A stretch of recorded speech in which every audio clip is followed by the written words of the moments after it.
This is the Medieval Times Media hosted by Eden Smith, Gideon Sickle, Layla McCann, and Marcus Butler. Now for the world news. In recent news, Emperor Wendy opened the Grand Canal to the public for trade and transporting people, grain, and silk. The canal stretches over 1,100 miles from the city of Beijing to the city of Huangzhou. It is sometimes called the Beijing-Huangzhou Canal. Besides connecting these two major cities, the canal also connects the two major rivers of China, the Yellow River and the Yangtze River. Now to Gideon for the national news. Thank you, Eden. Recently, there appears to have been the worst outbreak of the plague in history. Almost 60% of Europe's population have died. You can protect yourself by staying indoors and wearing a mask while outside.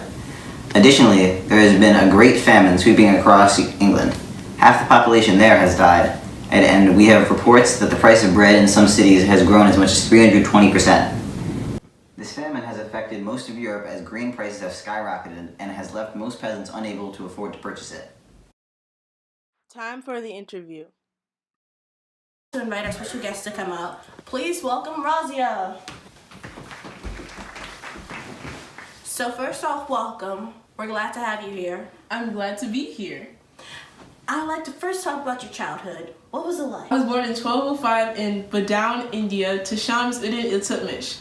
I was his only daughter and I had 3 brothers. My brothers and I received good training in martial arts and administration. As we know, it's tradition for a man to take over as ruler once his father steps down. Why did your dad choose you over your brothers?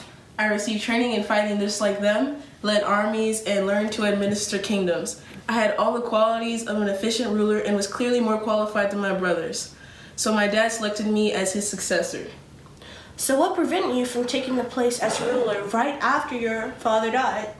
Muslim nobility had no intention of acceding to my father's disregard of tradition in appointing a woman as his heir instead of a boy. After he died, my brother Ruknuddin was elevated to the throne instead. Ruknuddin's reign was short. He abandoned himself to the pursuit of personal pleasure and debauchery to the considerable outrage of citizenry. Ruknuddin and his mother Shah Turkhan were put to death after only 6 months in power. With reluctance, the nobility next agreed to allow me to reign as the Sultana of Delhi. You said they reluctantly let you reign. So my question is, did people ever accept you as a ruler? I like to think that I impress everybody by my abilities such as my love of justice, recognition and of merit, and capacity for hard work. I abandoned purdah, held open court, listened to grievances of my subjects, and exercised general supervision over the work of every department. And lastly, I would like to ask you about your death. More specifically, how you met your untimely death. Well, the Turkish nobles formed a plan of an organized resistance. Altunia, the government of Batinda, first raised the standard of revolt. I immediately proceeded against him at the head of an army. I was captured and was entrusted to the care of Altunia. Altunia succumbed to my charms and intelligence and married me. He tried to seize Delhi on my behalf, but we were defeated and killed on October 13th, 1240. Thank you. That's all the time we have. You're welcome. Now a word from our sponsors.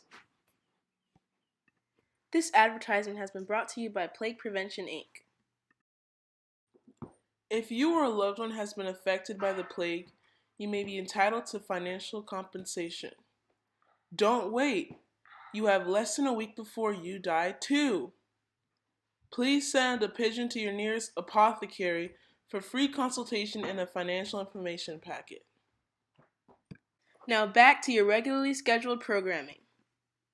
Hi, my name is Marcus, and I'm here today with entertainment and sports. Emperor Wendy is hosting a grand feast at the castle to celebrate the opening of the Grand Canal. The feast will start next week at the break of dawn. If you're on the guest list, you shall arrive at the front of the castle. If you're not on the list and you wish to participate, you must pay £50 and shall come through the dungeon. Now everyone, make sure to wear your best clothes and have a magnificent time. Now we're going to talk about last night's game ball. Last night's championship game between the West Side Knights and the East Side Roundtable was epic. Both teams were going back and forth, almost scoring on the opposing team. Late in the game, star player John Anderson finally scored the game-winning goal for the West Side Knights, crowning them the statewide champs. Congrats to the West Side Knights. Let's hope they can defend their win next season. I'm Layla here with all the dirty gossip on the most famous people in the world, and boy do I have some dirt for you. We all know Princess Judah was the daughter of King Eric IV of Denmark. As a young woman, she was placed in a cloister where she was expected to live out the rest of her life as a nun. I guess she had other plans because she just staged a daring escape to Sweden where she was welcomed by her sister Sophia, who was married to King Valdemar of Sweden. My sources tell me that King Valdemar started a passionate affair with Judah and that they even had a child together. Oh my gosh! All of Sweden was in an uproar with the rumors that the king was cheating on his wife with her own sister. Okay, they're giving me the signal that it's time to go. This has been your morning news. Up next is The Young and Dying. Signing off for now.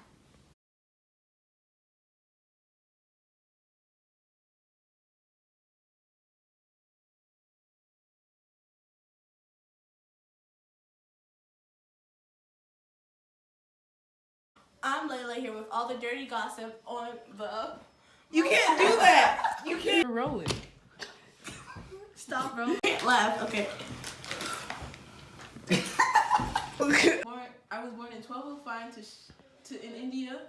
We're not making waves right now. On camera? Are you recording? Muslim nobility had no intention of acceding to my father's disregarded tradition and appointing a woman as his heir. Actually, my brother Ruknuddin was elevated to the throne instead. Ruknuddin's reign was short. He abandoned himself to the pursuit of